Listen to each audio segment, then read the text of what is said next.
Hola, ¿cómo les va? Muy buenas noches, bienvenidos. Gracias por acompañarnos, como cada domingo. En un ratito nada más, en 4 horas, estaremos empezando, yo les diría oficialmente, no vamos a confundir, pero a partir del lunes y hasta el miércoles, es decir, dentro de 4 horas y hasta las 23:59 del martes, habrá tiempo para cambiar y reempadronarse aquellos trabajadores que son de las actividades esenciales, puramente esenciales, que van a quedar habilitadas en esta octava. ¿Será la última?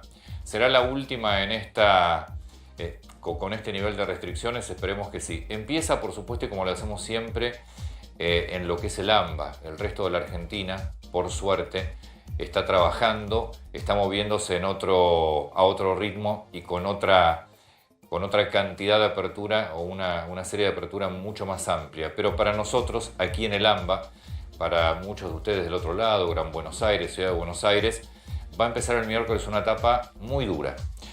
Las cifras se acaban de conocer hace un ratito, las de hoy, ya te las vamos a dar, pero siguen por arriba de los 2.000, de los 2.100 casos. Para un fin de semana es una cifra alta, lo que sin duda marca que el nivel de contagios, más allá de también de una mayor cantidad de testeos, por supuesto, se viene acelerando. Y lo que se quiere evitar con esto, no hace falta tampoco ahondar demasiado después de lo que ya se vino contando todos estos días y también con el mensaje tanto del presidente como del gobernador y el jefe de gobierno, es que se colapsen las camas del sistema de terapia intensiva, las camas de cuidados intensivos de lo que es Ciudad y Gran Buenos Aires, que de acuerdo a las proyecciones que se venían dando, iba a llegar este colapso incluso con este último crecimiento de casos antes del 10 de agosto. Hay acuerdo en esto. Después igual te vamos a contar con Rodis la interna política que se dio durante este fin de semana, durante esta semana y el fin de semana, y que se dio ahora hace muy poquito ya a la vista de todos con un tuit de Elisa Carrió. Lo que sí está claro que hace falta que el gobierno empiece a explicar otra cosa. Y esto no nos vamos a cansar de decirlo, o al menos yo no me voy a cansar de decirlo. Está claro que en el AMBA estamos entrando en una etapa difícil. Hay que cuidarse para uno y cuidarse para todo el resto de la sociedad. Y porque más allá de lo que se pudo ampliar, el sistema de salud del AMBA no va a dar abasto si se mantiene este nivel de contagios. Ahora, lo venimos diciendo siempre, en este mundo de incertidumbres que es el coronavirus, se requieren al menos algunas certezas. Nadie nos está contando, una vez que termine esto el 17, qué pasa el día 18, que fue una de las discusiones, te diría, sobre todo en la ciudad de Buenos Aires, que lo que se le planteaba al gobierno es, yo quiero hacer esto como principio y fin, es decir, el 18 yo necesito asegurar a la gente que voy a empezar a abrir. El 18 hay que asegurarle a la Argentina, a una parte de la Argentina al menos, a la que más está sufriendo, a las que no levantaron una persiana desde el 20 de marzo, a aquellos que no tienen ni siquiera el acceso a una ayuda más allá de 10.000 pesos, que no es nada, que no es absolutamente nada, y tal vez alguna suerte de ayuda en el pago de los salarios, pero que si vos no vendés, la verdad que pagar la otra mitad tampoco te sirve, tampoco te alcanza, no tenés. Es decir, a esa Argentina alguien le tiene que explicar qué va a pasar el 18, en qué se está trabajando.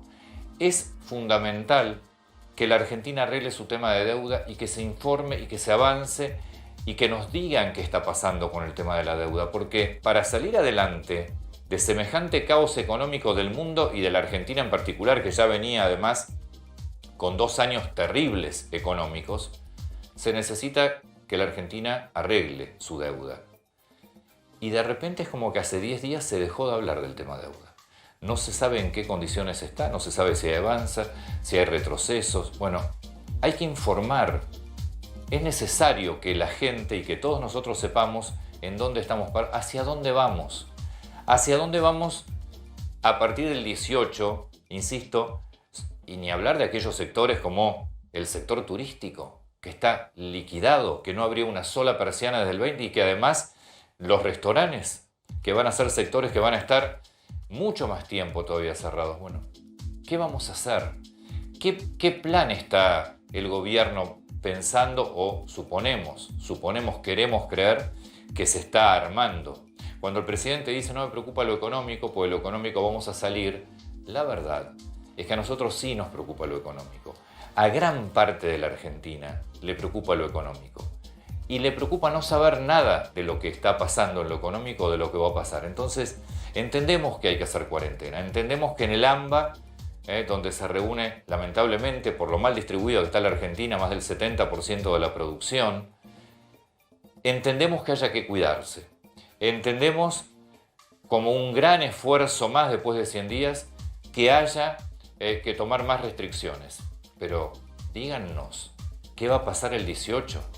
Díganos si el IFE va a seguir o no va a seguir, si los ATP para pagos de sueldos van a seguir o no van a seguir, si la exhibición de pago de contribuciones sociales a los que pueden van a estar o no, si las tarifas... Den precisiones de lo que pueden dar precisiones. Como evidentemente nadie nos puede asegurar que después del 18 vamos a abrir todo, se va a abrir de a poco o no va a haber otra ola, porque en el mundo hoy están viendo si hay nuevas o no olas de contagio, por lo menos dennos precisiones en cuanto a lo que sí se puede, es decir, qué se está haciendo en lo económico. Hoy hubo un avance en la semana pasada sobre lo que puede ser en el tema educativo y lo celebramos y bienvenido sea saber por lo menos que se está pensando de qué manera se va a volver al sistema educativo. Pero en lo económico empiecen a redistribuir y tiene que ser urgente. Aquellos sectores que ya están trabajando, lamentablemente como el dinero no es infinito, no se puede vivir emitiendo, habrá que redistribuir, pero rápido. Es decir, es fundamental, y ojalá lo hagan de acá al miércoles que se empieza esta etapa, que empecemos a tener alguna precisión de algo, alguna precisión de lo que se puede tener precisión. Nadie pide que nos digan, miren, se va a terminar la cuarentena tal día, ya sabemos que no se puede. Pero empiecen a darnos precisiones de lo que se puede. Empiecen a contarnos qué país están armando, qué país están pensando. La Argentina no es viable con este nivel de asistencias del Estado. No es viable. No es viable con esta presión tributaria para las empresas. No es viable en muchos casos con el sistema y los convenios laborales que hay. No son viables. Empiecen a contarnos qué proyectos tienen. ¿Qué Argentina imagina? Y acá es el presidente, el partido de gobierno y también la oposición. Acá tienen que ser todas las fuerzas políticas, porque cualquier cambio de fondo que se quiera hacer tiene que ser para 20 años en adelante. Porque lo que dejó a la vista el coronavirus, que esta Argentina, que no es nueva, es la que dejó a la vista, es la que tenemos, no funciona más.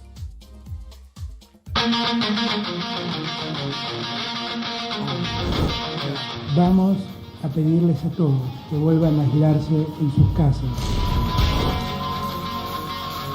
Chicos, ahora nos llevamos al COVID. Todos somos sospechosos ahora. Tu propio compañero puede ser que sea portador. ¿Cómo llevas la cuarentena, Tommy? Ahí andamos. No me gusta mucho la idea de estar acá encerrada, pero es lo que toca ahora.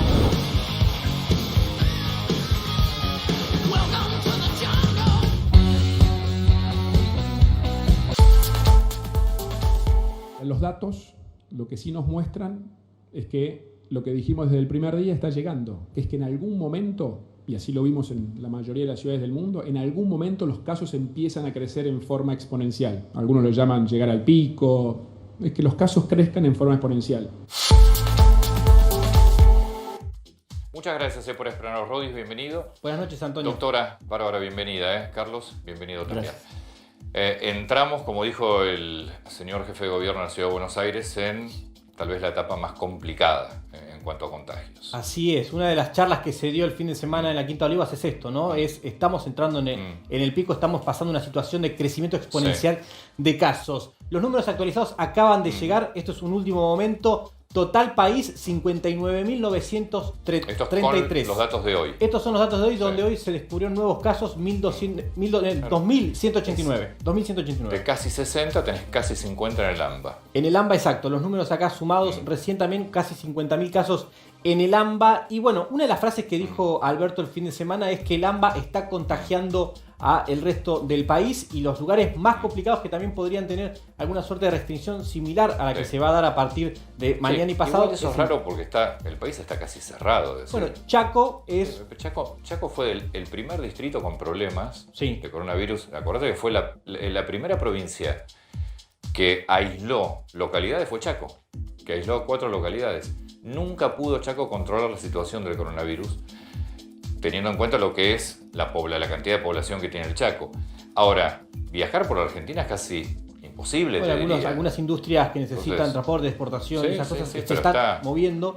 Córdoba sigue complicado. Neuquén está sumando casos en los últimos días, bastantes casos, casi a la par de Río Negro, en donde, mira, una noticia que tiene que ver con el clima es que está nevando. Bariloche, que es una de las ciudades que estaba más complicada, nevó durante el fin de semana y fines de la semana pasada, entonces la gente empezó a circular menos, o sea, funciona como una suerte de aislamiento todo eso. ¿Qué dijo también Alberto el fin de semana? El crecimiento exponencial en AMBA, el crecimiento exponencial dentro de el área metropolitana de Buenos Aires, y acá se muestra clarísimo cómo está en rojo AMBA, en rojo, y en verde el resto del país, ¿no? Mirá, vos tenés acá, el 4 de junio cuando Alberto hizo el primer anuncio, tenía 21.261 casos. Y despega a partir de ahí y se va a más del doble, a 46.562. Y es interesante, el recorte que hicieron en Nación fue al 25 de junio y después te voy a decir por qué hicieron ese corte al 25 de junio y no al día del anuncio, que fue el 26. 3.000 había en el resto del país, 3.585 y 5.882 al 25, o sea... Casi 300 casos más, un poquito menos de 300 casos más. Pregunta para ambos. ¿Está bien entrar en esta fase de mayor restricción? En este momento sí. La verdad es que sabíamos que esto iba a pasar. Hay transmisión comunitaria. Al haber transmisión comunitaria y haber un aceleramiento de los contagios de esta envergadura, hay que frenar la actividad y hay que evitar que se siga propagando.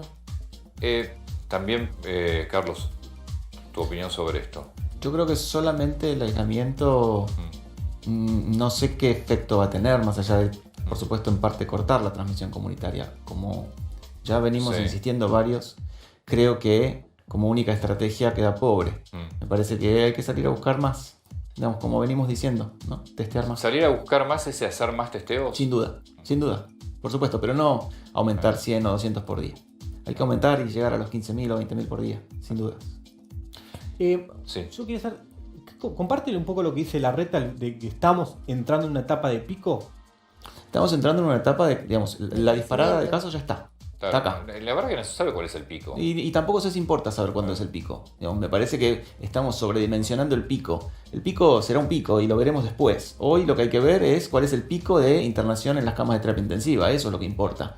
No tanto cuánta cantidad de casos. Y lo que hay que mirar son las camas del AMBA, porque la verdad tampoco te sirve tener camas libres en el resto del país, porque no tenés logística para trasladarlos. Ayer estuve en el hospital del conurbano de la provincia de Buenos Aires, que tiene cerca de 70 camas de terapia intensiva. Quedaba una sola libre. Entonces, está bueno que digamos que tenemos el 55% de camas ocupadas nada más. Pero si vas a uno por uno, las camas están ocupadas. Estas son las camas, bueno, acá tenés las camas de terapia. Acá tenés el 56% en el Gran Buenos Aires, que es el distrito, el sector que tiene más ocupación de camas. 50% en Capital Federal, la mitad de las camas de la ciudad están ocupadas. Y el promedio del AMBA entre capital y el conurbano da 54%. Claro, es el promedio. Lo que vos contás es que hay lugares donde los hospitales están con una cama libre. Exactamente. Varios hospitales. Lo que plantean, sobre todo dentro de la ciudad de Buenos Aires, en la discusión que se daba, si tomar o no esta decisión de restringir más, es que viendo lo que pasó en otros países, en cuanto la curva empieza a bajar, por eso también queremos darle principio y final. En cuanto la curva empieza a bajar, es como que vos podrías empezar a abrir, porque lo que se ve en otros países es que después siguió bajando. Ahí está el pico, o sea, el pico lo vas a conocer cuando empieza a bajar. Cuando empiece a bajar. ¿Y esto es factible que pase en estas 2 semanas, que la curva empiece a dar vuelta? Entonces... No, para mí va hasta septiembre, vamos recién en finales de agosto. Estos 2 meses van a ser críticos, a mi entender. Julio y agosto van a ser críticos. Sí va a frenar, el aislamiento va a frenar la cantidad de transmisión comunitaria, pero va a seguir esto hasta 2 meses va a seguir. Igual vos considerás que vas a hacer ahora Sí. un aislamiento obligatorio si todos estamos de acuerdo con que se va a cumplir, ¿no? Si se cumpliera, Sí. vos vas a ver resultados recién En 15 a días. los 14 o 15 días. Claro, Es sí. decir, al finalizar esto, Sí. se hará una evaluación a ver si esto sigue o no sigue. Y sin dudas, de acá a dentro de 15 días vas a tener 3.000 casos, 4.000 casos, quizás 5.000 casos. De acá a 15 días, es decir, cuando termine esta octava etapa, Claro. vas a tener todavía más casos que los que tenés ahora. Y claro, porque la transmisión comunitaria siguió sucediendo Sí. y todavía reforzada en las últimas semanas. Aislamiento no hubo, Sí. bajo ningún punto de vista. Y hay que ver qué acatamiento tiene este aislamiento, que por más que se Y diga que después de se va a 100 días va a ser controlar, difícil, por eso es importante también conocer qué es lo que... Vos estás prácticamente en la línea del viceministro de la provincia, ¿no? Sí, Preplac, que dice había que dicho, hasta te compro el septiembre, 15 de te compro el 15 de septiembre. septiembre, dijo Preplac. Yo estoy más o menos sí, pero ya desde marzo Sí. yo digo que hasta Ah, sí. septiembre no vamos Porque en a... marzo nos decían que se venía en abril, después que se venía en mayo, después trasladó a junio. Yo lo que pienso es lo que pensaba en marzo, Sí. que por ahí habría que haber esperado un poquito más para cerrar todo, Sí. porque ahora tenemos 3 factores. El factor salud, Sí. el factor sociopsicológico El y el económico. factor económico. Sí, sí. Son 3 factores que acompañan a esta pandemia. Entonces, yo siempre, creo que nos habíamos encontrado en un programa anteriormente con él y él decía, hay que cerrar las clases ya. Y yo decía, no, espera un poquito, hay que esperar un poquito más. Yo hubiera esperado un poquito más, porque sabíamos que cuando vinieran los meses Claro, del lo que pasa es invierno... que se veía lo que pasaba en España, lo que pasaba en Claro, en pero Italia. ellos están en contra Sí, de nuestra Seguro. situación. Y era impredecible Y- lo que sucedería, digamos, ¿no? Sí. Quizás si no cerrábamos en ese momento, hoy tendríamos capaz que más cantidad de casos y más Sí. cantidad de fallecidos. No lo sabemos. Ujú. En definitiva, lo que sí siempre supimos Sí. es que lo nuestro iba a ser más largo, definitivamente, porque nos tocaba el invierno. Y el invierno siempre es así. Antonio, Rodis. escuchá lo que decía Alberto Fernández en la conferencia Del viernes. Ah, ¿Qué es lo que estamos viendo? Estamos viendo que el área metropolitana está contagiando al resto del país. Tenemos que aislar de algún modo el área metropolitana de Buenos Aires del resto del país. Sí, yo no entiendo, porque en definitiva, primero no sé cómo la contagia, porque si es por transporte, en general lo que vas a tener es mucho producto esencial que va a seguir moviéndose. No, yo no... Es no una sé cómo discusión que contagiarse. tienen dentro del gobierno respecto de, bueno, esto, ¿no? Porque si dejan abierta, como estaba sucediendo la circulación hoy, entre la gente que también que venían llegando al exterior, también, no solo el área metropolitana de Buenos Aires, pero después empiezan los cordones a cruzar la gente y está moviéndose, en el interior se está moviendo la gente. Hay lugares en el conurbano donde no hay cuarentena. No, eso está claro y hay que ver qué pasa ahora también. Pues es muy difícil de controlar el Gran Buenos Aires. ¿Es el AMBA el que dispara los contagios en todo el país? A mi entender, sí, es donde más transmisión comunitaria hay y sí. Sí. Pero ¿y cómo controlas eso? Porque en definitiva hay mucho transporte que es esencial, tanto de productos alimenticios, todo lo que tiene que ver con laboratorios, productos, todo eso va a seguir funcionando. Y no puede dejar de funcionar. Claro. ¿Sabes cómo? Testeando y aislando. Testeando y aislando. Ahora, explícame, ¿qué pasa si yo hago 15.000 testeos diarios? Encontrás muchos positivos y aislás a los positivos y a sus contactos. Pero ¿cuál es el y al que criterio? no es positivo y a los contactos del no ¿Y positivo. cómo son es decir, cómo haces el testeo? ¿Qué elegís? ¿Dónde testeás? Lo primero que hay que hacer es testear Sí. a los contactos que hoy nos están testeando. Porque todo el tiempo recibimos mensajes de Sí. mi hermano es positivo y a mí todavía no me testea. Contacto de contacto ni te aíslan. Contacto de contacto. Claro. Entonces, y si no lo haces así, puedes hacer también testeos en las zonas de mayor cantidad de casos, al azar, hasta asintomáticos puedes testear, y los aislás. Yo en eso no estoy de acuerdo en testear a los contactos estrechos. ¿Por qué? Hoy tenés un caso COVID leve positivo según las normas del Ministerio de Salud de la Nación. Sí. Son 10 días y el paciente estaría de alta. Sí. La cuarentena que tienen que hacer los contactos estrechos son Sí. 14 días. tiene hasta más margen de seguridad. Y si yo lo testeo, y lo que hacen muchas empresas y hacen muchos lugares pero tenés que volver a testearlo después. Tengo un positivo, testeo a todos los que están alrededor y si no, vuelven. No, porque tenés periodo de incubación, se llama periodo de incubación. El periodo de incubación son de 2 a 12,2 días, por eso se establecen 14, en el que la persona puede desarrollar síntomas con una media de 5,5, 5,2. Yo te testeo hoy, yo soy tu hermana, te testeo hoy y en estos 14 días puedo desarrollar síntomas igual. Tenés que volver a testear. Bueno, pero si me testeas y soy positivo, ya tenés un positivo que está aislado. Si no, vamos a tener igual que seguir aislado. vamos a tener que seguir en aislamiento. Está bien, igual va a estar aislado. Como dice ella, hasta septiembre. Ahora, ¿nos bancamos un aislamiento hasta septiembre? ¿Nos bancamos un aislamiento más? ¿Nos bancamos otro después del 17? Bueno, eso fue todo materia de discusión en la Quinta de Olivos el jueves, que más tarde te voy a contar porque hubo unos diálogos desopilantes. Pero antes de seguir, Antonio, te quiero mostrar la curva de la proyección porque se actualiza todas las semanas. Esto lo venimos mostrando, la proyección de muertos que se está haciendo en la Universidad de Washington en Estados Unidos. Para ayer la proyección, para hoy, 28 de junio, la proyección era 1273, estamos en 1281, estamos ahí, más o menos en la proyección. Mirá, te voy a mostrar, al 1 de julio, que es el día que arranca la cuarentena estricta, va a estar en 1400, y al 17 de julio, que va a ser el día que supuestamente va a terminar este aislamiento estricto, 2435. Y para el 2 de agosto, la curva está dando 4.463 casos fallecidos, si es que se mantienen todas las variables de esta manera. Bueno, vamos a contarte ahora algo que es muy importante porque tiene que ver en la Ciudad de Buenos Aires y en el AMBA, fundamentalmente todo lo que es Gran Buenos Aires, tema transporte. Sí. ¿Qué es lo que va a entrar a partir del miércoles? Pero en realidad ya a partir de esta medianoche hay que empezar a reempadronarse aquellos que pueden trasladarse. Ahora te vamos a ir contando todo lo que se habilita y no se habilita, porque empieza una manera nueva de transportarse y de ingresar a la Ciudad de Buenos Aires y a lo que es Gran Buenos Aires. Porque esta fue la discusión central. Sí. Sobre todo lo que era el tránsito interjurisdiccional. Sí.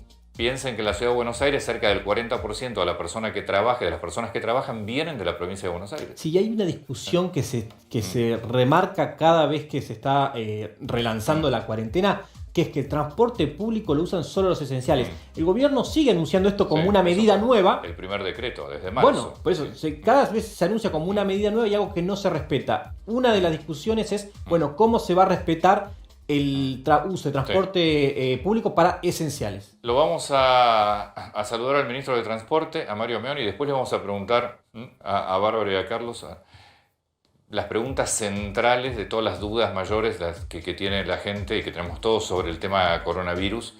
Nos vamos a meter en el tema plasma también, que me parece muy interesante. ¿Cómo le va, ministro? Bienvenido, buenas noches. Buenas noches, Antonio, un gusto. Bueno, gracias por atendernos. Su área, obviamente, en toda esta cuarentena fue central y es central, y vuelve a ser la gran discusión del transporte público. Exactamente, ¿qué cambios se van a dar en lenguaje fácil y sin tanto gráfico para la gente en esta nueva etapa? No, esencialmente lo que cambia es precisamente eso. Van a ser mucho menos los trabajadores esenciales que van a poder utilizar el transporte público porque se restringen muchas actividades de las que se habían considerado como esenciales en la última etapa. Al reducirse esa cantidad de actividades habilitadas o permitidas y consideradas esenciales, naturalmente que va a bajar la cantidad de usuarios en el transporte público, y eso es lo que va a suceder a partir de esta noche a las 0 hora. Y entiendo que además al suspenderse las actividades baja notoriamente el movimiento de las personas, que es lo que se busca en realidad, ¿no? Ahora, a partir de esta noche hay que empezar a reempadronarse. ¿El transporte tiene algún cambio ya a partir de esta noche o es a partir del miércoles? No, es a partir del miércoles, es decir, naturalmente que entre mañana y el miércoles se van a seguir controlando que tengan los certificados de esenciales para poder viajar, pero los certificados nuevos de esenciales que van a salir con una leyenda que diga habilitado para el transporte público va a ser a partir de las 0 hora del día miércoles. Se crea una nueva categoría, Antonio, que son los certificados especiales que tienen duración de 24 horas y esos también puede utilizar el transporte público. Entre ellos, naturalmente, las personas que tienen tratamiento prolongado, los mamás y papás separados que tienen que ir a buscar a sus hijos también pueden sacar ese permiso especial. Reitero, solamente lo pueden sacar, tiene una validez de 24 horas y 2 veces por semana no más. En realidad el uso del transporte público por parte de esenciales fue desde el primer día. ¿Qué fue lo que falló? ¿O es simplemente que se amplió la cantidad de trabajadores esenciales? Pues se duplicó el uso del transporte público entre marzo y estos últimos días de junio. Sí, en realidad un poco menos de duplicación, pero sí creció naturalmente. Digo, en los primeros días de la cuarentena rondó entre los 600 y 750.000 pasajeros días. En la última etapa rondó entre los 950.000 y 1.100.000. Mayoritariamente en el promedio es 1 millón de pasajeros por día, lo que naturalmente hubo mucho más actividades. Digo, comenzamos con 24 actividades esenciales y hoy estábamos cerca de las 60 actividades esenciales autorizadas en el área metropolitana. Naturalmente que eso es una duplicación de cantidad de personas movilizándose, si bien no es lineal, porque no necesariamente todas las actividades autorizadas como esenciales tienen un volumen de personas que trabajan de la misma dimensión, pero naturalmente que lo que ha habido es más actividades, y al haber más actividades, naturalmente que hay más movilidad de las personas, hay más posibilidades de contagio. Yo siempre planteo que, y me lo ha escuchado decir más de una vez Antonio, no se trata solamente de la cantidad de personas que se pueden contagiar dentro del transporte público, sino tiene que ver con la movilidad. El transporte, en líneas generales, se mantiene el distanciamiento de manera importante. Lo que sucede es que las personas se mueven y a veces, aunque los cuidemos a pleno durante el viaje, si fueron a un lugar que hay un grupo de contagio, no se cumplen con las medidas básicas de higiene, de distanciamiento, de protección en el trabajo, se enferma, y aunque vaya solo en ese micro hasta un lugar del Gran Buenos Aires, naturalmente que va a enfermar y va a generar un foco de contagio en el Gran Buenos Aires, como ha pasado en el interior del país. Digamos, en el interior del país no hay micros de larga distancia, no hay vuelos de cabotaje, sin embargo se han dado casos de gente que se movilizó desde la ciudad de Buenos Aires por actividades permitidas hacia el interior y ha generado focos o brotes en distintas ciudades. Tiene que ver con la movilidad de las personas, ¿no? Ministro, ¿qué va a pasar con el tema vuelos? Primero, vuelos de cabotaje como primera pregunta, y después la semana pasada hubo alguna versión que hablaba de vuelos hacia Europa que podrían empezar a partir de julio. ¿Qué hay de cierto en esta última y qué va a pasar con los vuelos de cabotaje para unir las provincias de la Argentina?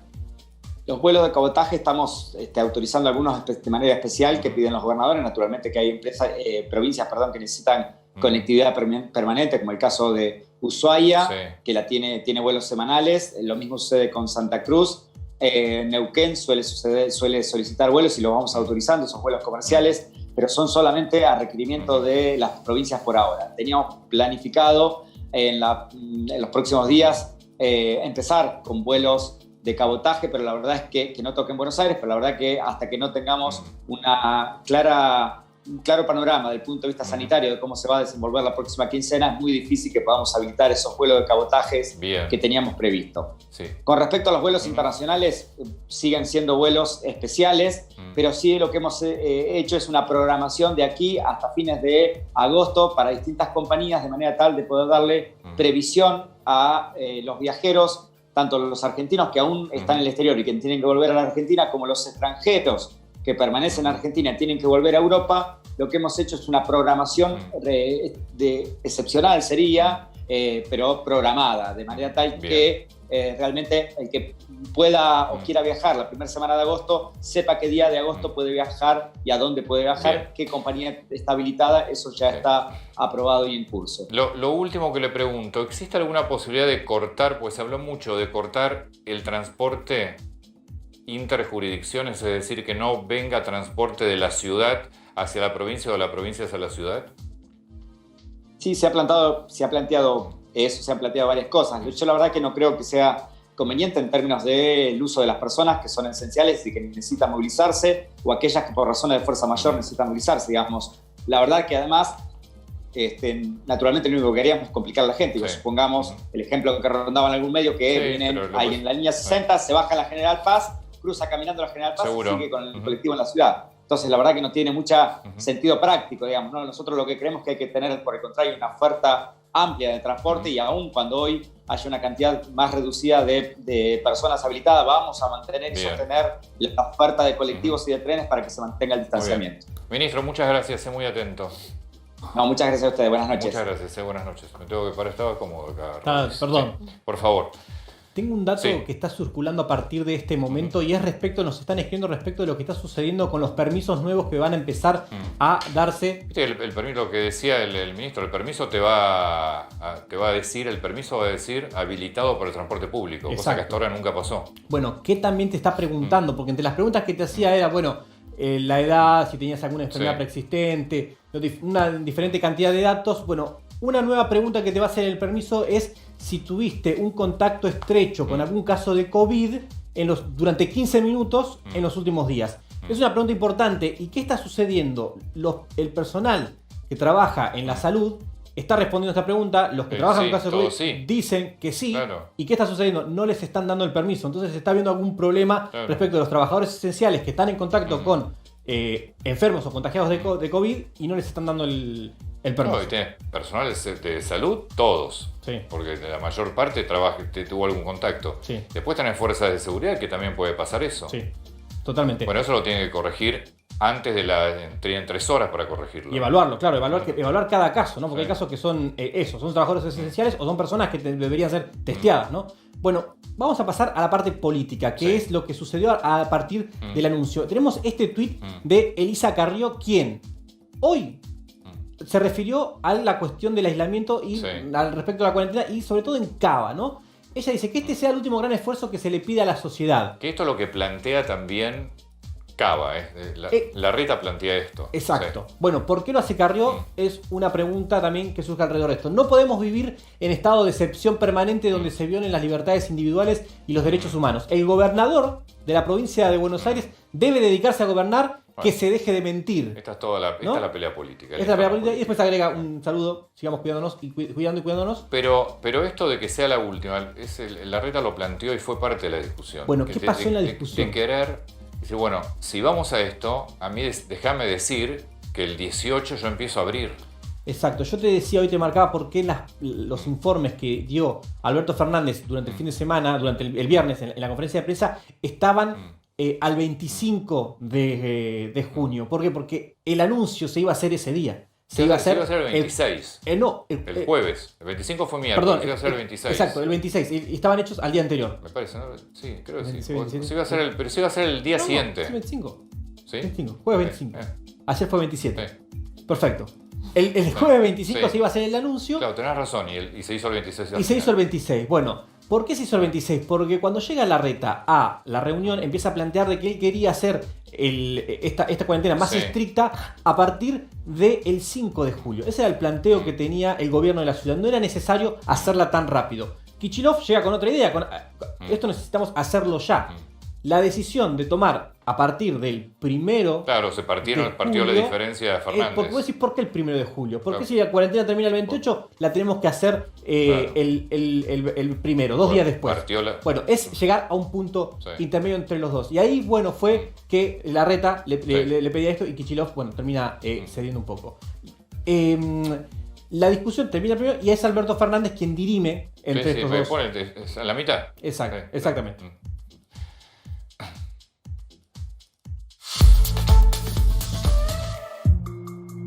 La salud argentina se prepara para el pico máximo. La cuarentena también nos dio tiempo a preparar bien los circuitos. Los servidores de salud viven entre el estrés emocional, el miedo y la vocación. Un error se puede pagar caro. Todos somos sospechosos. Frente al paciente nosotros le ponemos todas las medidas con conciencia.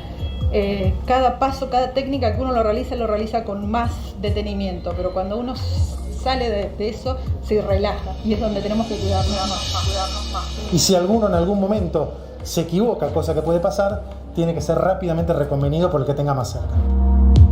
Los casos positivos aumentan y los profesionales de salud no descansan. Soy el coordinador de esta terapia intensiva, que es una terapia muy grande, que tiene 46 camas y que la terapia la tenemos por la amplitud, por lo grande que es, la tenemos dividida en 4 salas. En este momento nosotros lo que estamos haciendo es todos los días nos comunicamos por vía telefónica con todos los familiares y le damos informe. ¿Estamos preparados para lo que viene? Muchos de nosotros los que trabajamos acá ya hemos tenido una experiencia en la pandemia del 2009-2010 con la H1N1 y la gripe A. El plasma de recuperados parece ser una de las esperanzas contra el COVID-19. Los ensayos arrojaron resultados positivos. Del total de 150 pacientes a quienes se le aplicó el plasma, solo 16 perdieron la vida. Bueno, vamos a ingresar al departamento de hemoterapia. Una persona que ingresaba acá antes del COVID-19 venía, era atendido por las chicas, gente, por nosotros, sí. Y donaba, se sentaba acá, sí. Se acostaba y le sacaban sangre. En el medio de todo esto, ahora viene gente que se curó. Ahora viene gente que ya está negativa, que ya está de alta, traen los resultados del COVID positivo primero, tiene que haber pasado de 14 a 28 días después del último síntoma, y después tienen que tener 2 hisopados que son negativos. Es decir, una persona que sobrellevó la enfermedad y tiene sus propios anticuerpos, puede dárselos a una persona que no se puede defender por X situación, porque hay personas que tienen neumonía, diabetes, están con corticoides, son oncológicos, además de ser COVID positivo. Entonces yo le puedo dar el plasma cuando se está complicando para darle un tiempo a que ese organismo se equilibre y pueda defenderse. Las máquinas de aféresis son especiales, por empezar. No hay muchas en el país, no son de fácil acceso para todos los hospitales públicos. Y ahí mandamos nosotros la gente. Y tener el plasma es una tranquilidad. Creo que es un milagro. O sea, lo que no hay dudas es que este lugar se transformó en una suerte de milagro y es uno de los lugares centrales a la hora de la cura del COVID-19. Para mí es un placer. Todo esto para mí es como que siento como que no me lo merezco. Hay un montón de gente que hay que aplaudir. Y eso es lo que siento.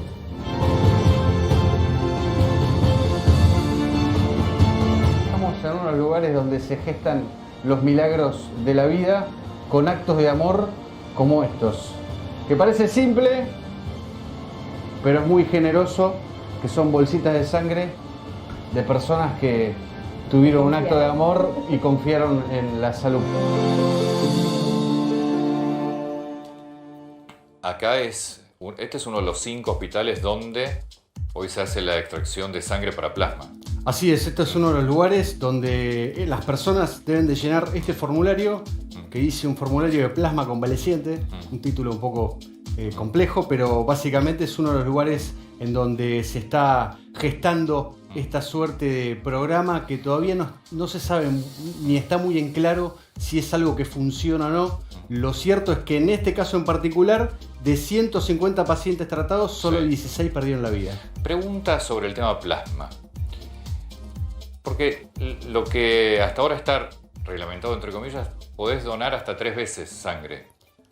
Sí, en el año, cada 4 meses. Sí, cada sangre 3 veces común. en el año. No, pero para plasma. Aquellos que son COVID negativo, que tuvieron durante... Plasma yo estoy trabajando activamente con el Hospital Abete y trabajé con el senador Vigona para la redacción de la ley. Sí, la que les acaba de aprobar. Esa en Diputados de Nación, ahora estamos trabajando en provincia porque la idea es unificar sobre todo los criterios para la aplicación del plasma. Porque el plasma no está hoy indicado para todo el mundo. Está indicado para los pacientes moderados, sobre todo para que no progresen a graves. Bien. ¿Por qué? Porque no tenemos suficiente cantidad de plasma. Entonces la ley marca... Perdóname, ¿no al intendente de Lomas de Zamora no se le dio plasma porque estaba entrando en una situación de gravedad? No sé bien la historia clínica de él. Lo claro es que... ¿Es para moderados? Es para moderados. Y graves también. Y graves, pero no es... Sí, pero clarifiquemos esto. No es para leves. ¿Por qué digo esto? Porque hoy hay mucha gente que golpea puertas de terapia intensiva que son leves, o de hospitales que son leves y piden plasma. Y no hay plasma. No hay suficiente donación de plasma. Y esto, el Centro de Hemoterapia de la provincia de Buenos Aires está muy preocupado porque la demanda es grande. ¿Es una sola dosis de plasma que se le da al enfermo? Es una sola dosis. Yo tuve 3 pacientes de terapia graves y tuve muy buenos resultados con los 3. Sí, los resultados son buenos. Pero el protocolo de estudio está en proceso todavía. Y también hay pocos equipos, ¿no? Que es importante, hay solo 15 en la provincia de Buenos Aires. Tal vez por eso es que hay escasez también de plasma. Debe haber escasez de donantes, además. Claro. No, de donantes no hay escasez. No te creo. Yo, en mi equipo de epidemiología, lo que hacemos es llamar a todos los pacientes y te aseguro que el 90%... Doctora, estoy dispuesto para donar. Doctora, quiero donar. Yo tengo que donar. Hay mucha concientización. O sea, sobre no hay eso, equipo. y la gente, sabemos que los argentinos somos solidarios sí. por naturaleza. O sea, todos... Pero ¿cuál es el equipo que se necesita? Es un equipo, hay un video equipo de de la primera plasmaféresis. persona que fue trasplantada, que capaz que lo pueden encontrar, en donde se ve el equipo. Es un equipo muy grande. Esta es la primera persona que donó el plasma. Y arranca el video con todo el equipo, que es mucho más complejo que el que te saca sangre en un hospital, digamos, ¿no? Es un equipo de 2 metros más o menos. ¿Qué pasa con la persona que dona sangre, que ya tuvo el COVID-19, dona sangre para plasma? ¿Puede pasar que sus anticuerpos bajen, entonces no puede donar más? Mira, los estudios que hay hasta ahora sobre anticuerpos es que los anticuerpos, primero, un estudio que se hizo en Wuhan dice que tienen una duración de 2 a 3 meses. Por eso, viste, cuando se decía que se les iba a dar el carnet de inmunidad, claro, que coincide con lo que son los virus respiratorios. En general tienen una corta inmunidad y no se sabe si los anticuerpos son neutralizantes. ¿Pero qué quiere decir? Que la persona que tuvo... Puede volver a tener. A los 3 meses esos anticuerpos ya... Se vio en el estudio que van bajando. Si uno hace una curva y un seguimiento de los anticuerpos, pero entonces no vamos a estar hasta tiene un valor septiembre, vamos a estar hasta que esté la cuantitativo. vacuna. Y por eso. Eso está, o sea, hasta que no haya una vacuna, no va a haber un cierre definitivo de esa Pasa que hay situación. muchos casos en concreto en donde se salva la vida. Acá, en este caso en particular, de 150, casi 137 fueron recuperados por ese plasma, ¿no? ¿Es muy importante el plasma? Los resultados preliminares, insisto con esto es un protocolo de estudio. Hoy el plasma no es un tratamiento indicado para tratar coronavirus, es un protocolo de estudio. Los resultados preliminares, que todavía no están documentados del todo, marcan que hay mejoría en la mayoría de los pacientes. Entonces, hoy hay que terminar el protocolo y a partir de ahí empezar a buscar donantes de plasma, porque lo que realmente sucede y lo que dice el Centro de Hemoterapia de la Provincia de Buenos Aires es que quizás en algunas regiones hay buenos donantes, pero hay escasez de donantes de plasma. Esto es lo que marca, por eso se está trabajando en la ley, porque Claro, a la gente que... La ley es una ley básicamente para concientizar de donar. Y para donar plasma. Y para donar, porque después se necesita material para aplicarle a toda la gente. Nacho. Bueno, vamos a recorrer a lo que tiene que ver con las cuarentenas comunitarias. Fuimos al barrio de Los Piletones, uno de los lugares donde básicamente están realizando operativos el barrio Cuida el Barrio y el programa Detectar. Fuimos a visitar lo que se llama el puerta a puerta a 10.000 familias, que hacen una suerte de barrido casi 48 horas.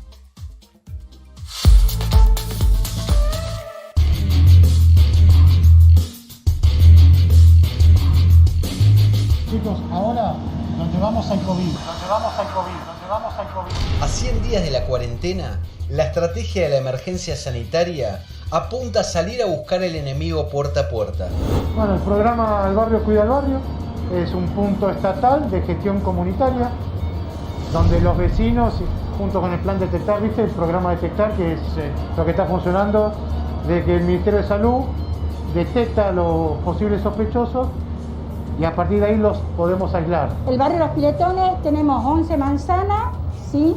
Más los edificios que también componen nuestro barrio, son 16 torres, así que estamos hablando de 8.000 a 10.000 familias. 8.000 a 10.000 familias. A 100 días de la cuarentena, la estrategia de la emergencia sanitaria apunta a salir a buscar el enemigo puerta a puerta.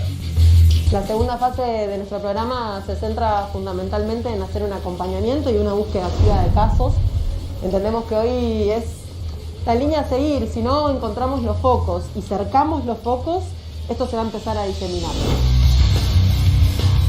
Hay familias que no pueden salir a trabajar, otras que por miedo no salen a trabajar y la primera necesidad es esa, que puedan tener el plato de comida.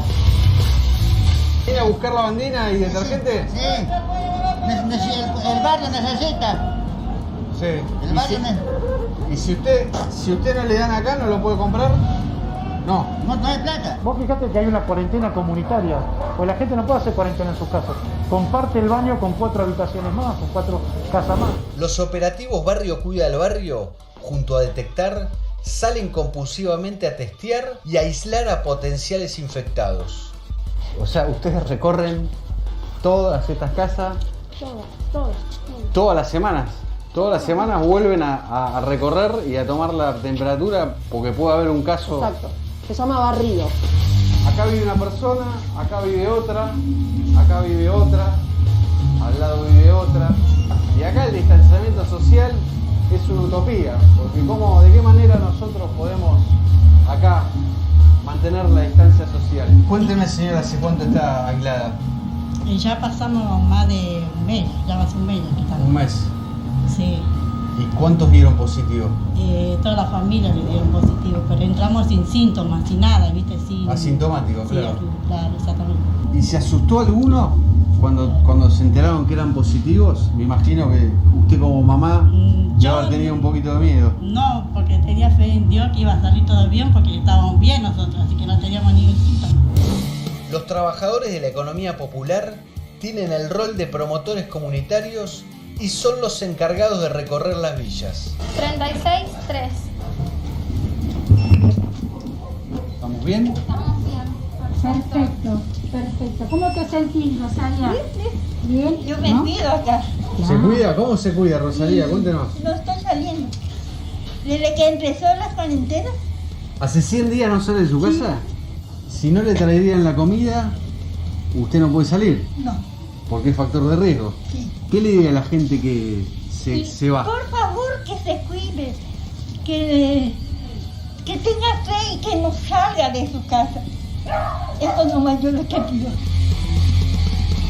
¿Y qué le tienen más miedo, al COVID o a la falta de laburo? Yo digo que no vamos a morir de hambre y no del COVID. Todos no vamos a morir de hambre si no se puede trabajar. Todos tenemos hijos, tenemos familia. El COVID en realidad es como una máquina de rayos X, ¿viste? Te muestra el esqueleto de la sociedad.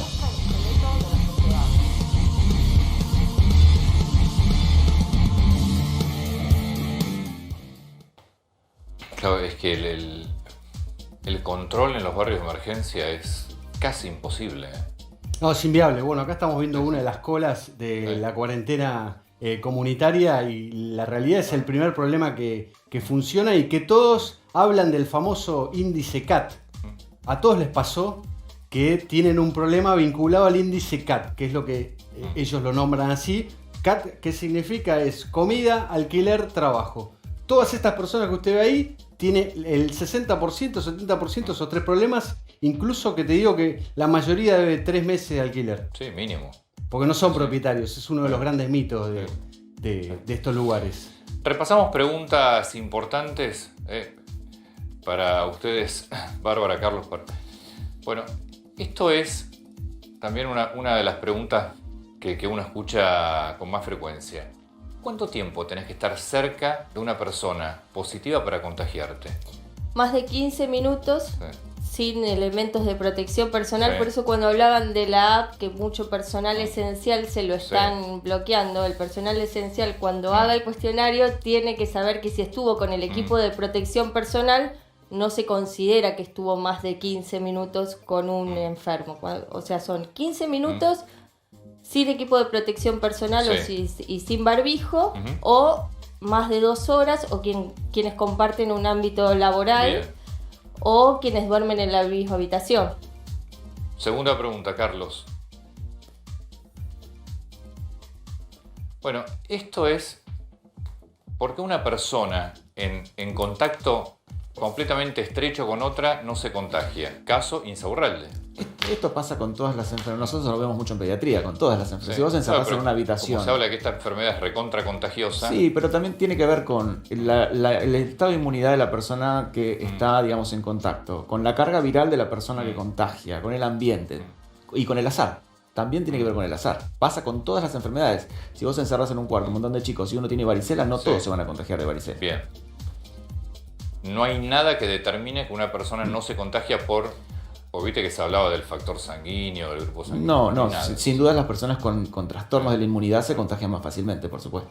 Bueno, esta es la de también. ¿Qué distancia hay que estar? ¿Es 1 metro, 1,5 metros, son 2 metros, son 5? ¿Cuál es el distanciamiento adecuado? 2 metros. 2 metros. 2 metros, sí. Cada vez se fue extendiendo más, pero sí, lo adecuado, lo óptimo son 2 metros. Otra pregunta.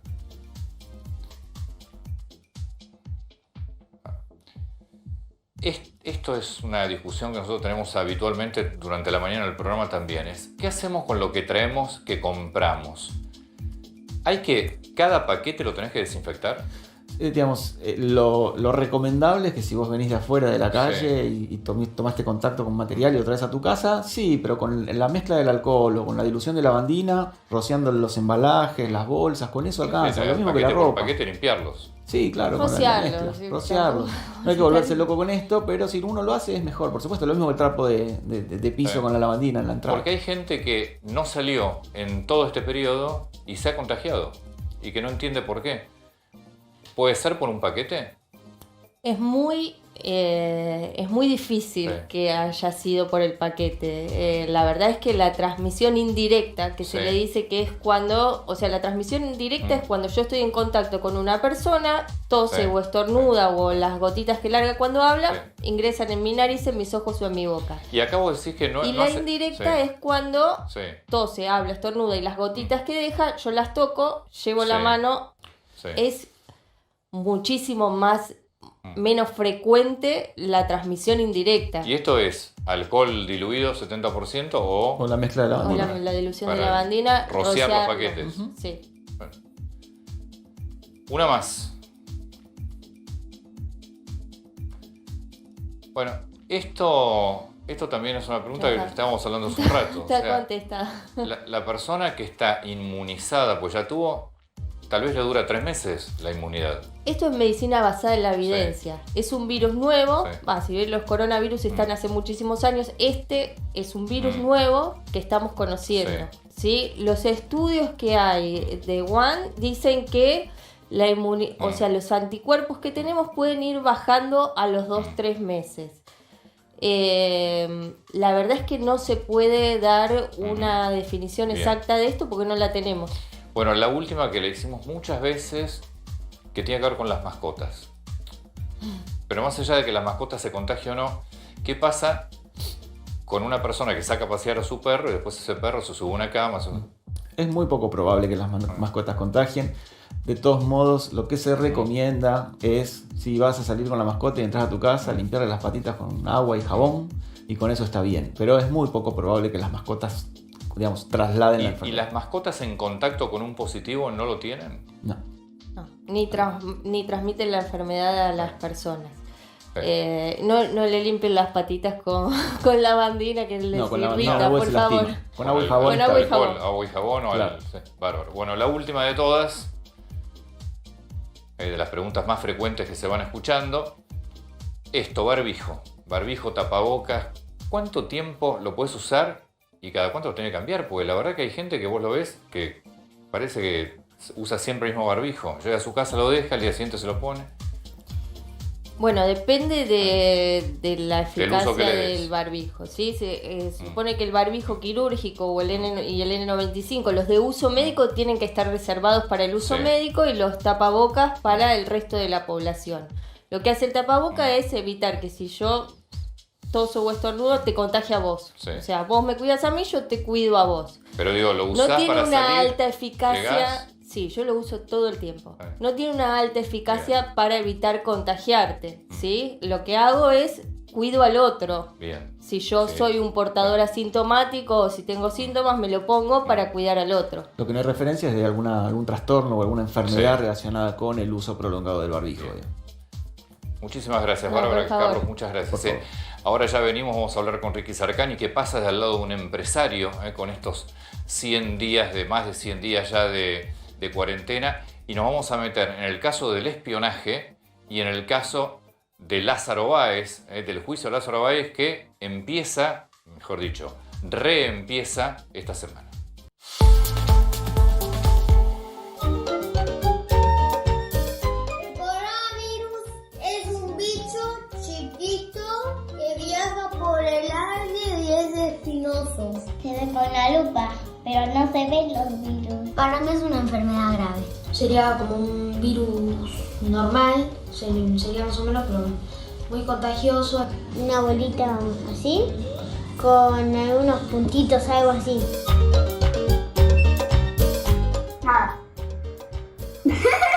Lo que cambiaron mis días en la cuarentena es que no puedo salir al exterior, solo puedo salir a mi patio y tengo que quedarme acá encerrado haciendo tareas. No se puede ir a la escuela. Los primeros días me sentía bien, ahora no me siento tan bien porque no puedo ver a mis amigos. Dentro de lo que cabe también es bueno porque puedo jugar más rato a la Play con mis amigos. Puedo ver la tele a la mañana porque antes cuando íbamos al cole no podíamos porque teníamos que ver las noticias y hace frío o calor. Me siento mal. Bien, me siento mal. Yo bien me siento. No voy más al colegio y no me molesta eso. Si digo la verdad, prefiero estar así. Más aburrida con perro en la cucha. Estoy aprendiendo a cocinar con mi mamá, que eso me está divirtiendo mucho. Es hacer la tarea en la compu. Descubrí una aplicación nueva. La cosa nueva que hice en esta cuarentena es hacer pizza. Hice yoga, me mostré. Jugué con el tractor en mi patio, jugué con mi hermana. Escribí mi nombre. Espionaje. Sí, Antonio. Bueno, el jueves, además de del anuncio de la cuarentena, también hubo un allanamiento en la casa de una persona que se llama Darío Nieto. ¿Quién es? Es el secretario de Macri durante la presidencia. Ahí estábamos viendo imágenes del momento en que Darío Nieto llegaba a su casa. ¿Qué sucedió? La Policía Federal, por orden del juez Villena, fue hasta la casa de Nieto. Él no estaba en su casa, estaba en la casa de sus padres, que también fue allanada. Y bueno, entraron y él llegó unos minutos más tarde. Y las imágenes que estamos viendo es cuando él llega a su casa para participar de la... ¿Lo allanan para qué? Lo allanan en el marco de la causa por espionaje ilegal que se investiga en Lomas de Zamora. ¿Qué sucede? Aparentemente Nieto, según el escrito del allanamiento, habría recibido parte de los informes que hacía esta banda de espionaje ilegal. En esta foto estamos viendo a Nieto, ¿no? Ahí está entre Mauricio Macri y el pelado que es Dietrich, ¿no? El ex ministro de Transporte. Bueno, él es el del medio. Lo acompañaba Macri a todos lados. ¿Qué es lo que está sucediendo acá? Bueno, claramente a través de Nieto están buscando ver si esto llegaba a Mauricio Macri, porque el único rol que tenía Nieto era asistir a Macri, ¿no? Bueno, de hecho, si me permitís, en las escuchas que aparecen y por las cuales terminan allanando a Darío Nieto, tiene que ver porque en general en esa charla que tiene el Turco Sáez, que es un ex espía, con una mujer que sería Susana Martinengo, que es otra secretaria, ¿no? Exactamente, otra secretaria que tenía un despacho contiguo al de Mauricio Macri, aunque aparentemente Mauricio Macri dijo desconocerla o dejó de trascender. Por organigrama, Nieto está arriba de Martinengo. Claro, Nieto estaba al lado de Macri. Nieto era la sombra de Macri en todo el país. Pero a ver, acá la relevancia es si Nieto era parte o era simplemente un eslabón para llegar a Macri. Es muy raro la situación de lo que sucede alrededor del allanamiento de Nieto. Tenemos los chats para mostrar algo de lo que por lo cual Villena termina pidiendo el allanamiento en la casa. Mira, ahí dice, si yo recién ahí le mandé mensaje a Nieto, que es su secretario privado, y le dije, Nieto, viene complicada la cosa, y le puse Moreno, Avellaneda, sugerirle, bueno, hay varias partes en las cuales menciona a Darío Nieto y dice a Mauricio, el número uno sabe, todo aparenta ser que el número uno o el que sabe es Mauricio Macri. ¿Por qué allana Villena? ¿La Cámara no la había sacado? No, la Cámara lo que le sacó fue otra causa. Claro, acá para que se entienda, hay una causa que es la que está en Comodoro Pi, que siempre estuvo en Comodoro Pi desde el año 2018, que es la del atentado a José Vila. ¿Qué es lo que pasó? El juez Villena le pidió al juez Ramos, que es el que tiene la causa junto al fiscal Guillermo Marijuán, que esa causa se vaya para Lomas de Zamora. ¿Por qué?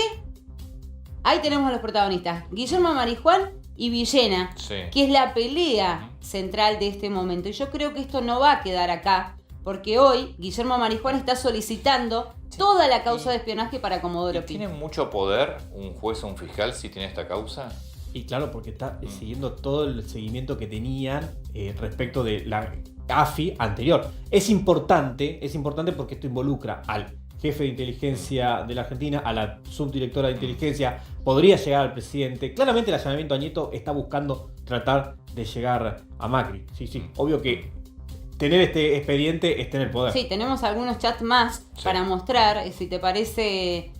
Antonio, justamente que hacen a esta causa. Y lo que te vuelvo a reiterar, tiene que ver justamente con la presencia de Darío Nieto y la importancia que tiene Darío Nieto para el juez de Lomas de Zamora, Federico Villena, ¿no? ¿Pero quién escribe estos chats? ¿Con quién está escribiéndose Darío Nieto? No, estos chats supuestamente son del Turco Sáenz, que lo nombran a Darío del Nieto. Turco Sáenz con una mujer que sería Susana Martinengo.